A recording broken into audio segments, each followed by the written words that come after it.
Hi, hello. How are ya? Chef Kennedy here. Happy Friday the 13th. Today we are doing the second episode of a series I'm calling Plant-Based True Crime, where I veganized the last meal of a famous serial killer. Today I'll tell you the story of John Martin Scripps, who requested a pizza and a cup of hot chocolate as his last meal. Let's hope this pizza isn't too killer. John Martin Scripps, aka the Taurus from Hell, was born on December 9th, 1959. A Sag for all my astrology hoes. He was born in Hertfordshire, UK, to Leonard and John Scripps.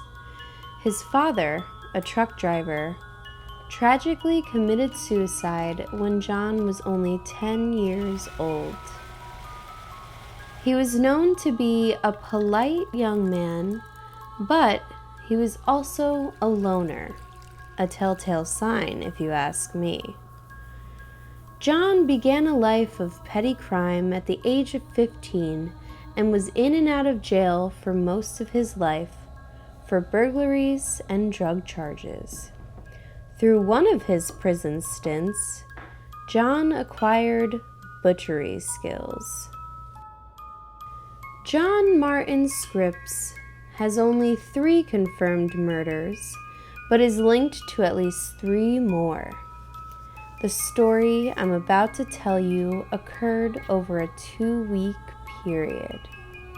On March 8, 1995, John Martin Scripps met Gerard Lowe in Singapore's Changi Airport. The two became fast friends and decided to share a hotel room. Allegedly, Lowe made homosexual advances towards Scripps, which led to him beating him over the head with a 3-pound hammer and dismembering his body into 10 pieces. Remember his butchery skills? The next couple of days, Scripps withdrew $9,000 of Lowe's money and went on a shopping spree. On March 11th, John was seen removing a heavy suitcase from the hotel and then checked out and flew to Thailand. 2 days later, a pair of legs were found floating in a Singapore harbor. A couple of days later, a pair of thighs and a headless torso were found in the same area. On March 15th, Sheila and Darren DeMood of British Columbia were flying to Phuket, where they befriended, you guessed it, John Martin Scripps. They all stayed in the same hotel with adjacent hotel rooms. Sheila and Darren were never seen again, and their body parts were soon discovered a few miles from the hotel.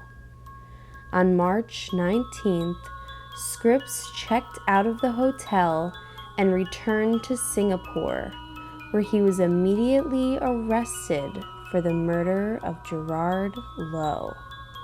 When the police arrested Scripps, they found 5 doctored passports, 3 of which belonged to the murder victims. They also found stolen credit cards, a hammer, an electroshock weapon, mace, handcuffs, and knives. Not very slick, John. On November 10th, 1995, John Martin Scripps was found guilty of murder and was sentenced to death by hanging. Days before his execution, John wrote, "One day poor, one day rich.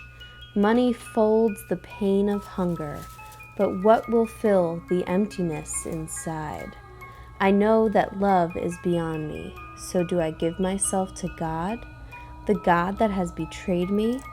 Can I be a person again? Only time will tell me. You may take my life for what it is worth, but grant those that I love peace and happiness.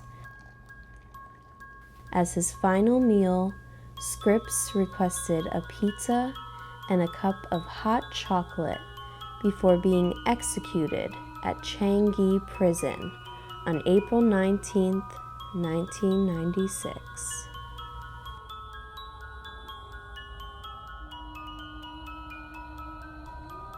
Okay, so here we have the meal requested by John Martin Scripps, a pizza and a hot chocolate.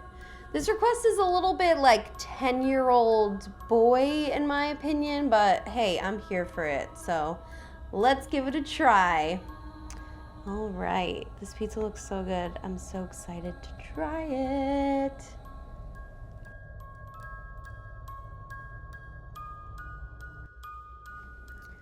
Ooh, I haven't had a margherita pizza in so long, and this is totally hitting the spot for me. Everything's super fresh.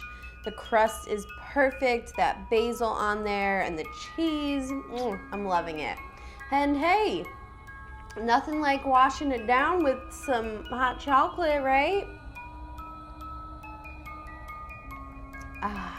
That's good. I always like to put a little coffee in my hot chocolate just to really add another element to the hot cocoa. Well, I hope you enjoyed another spooky edition of plant-based true crime. Please don't forget to like and subscribe. From my kitchen to yours, Chef Kennedy out.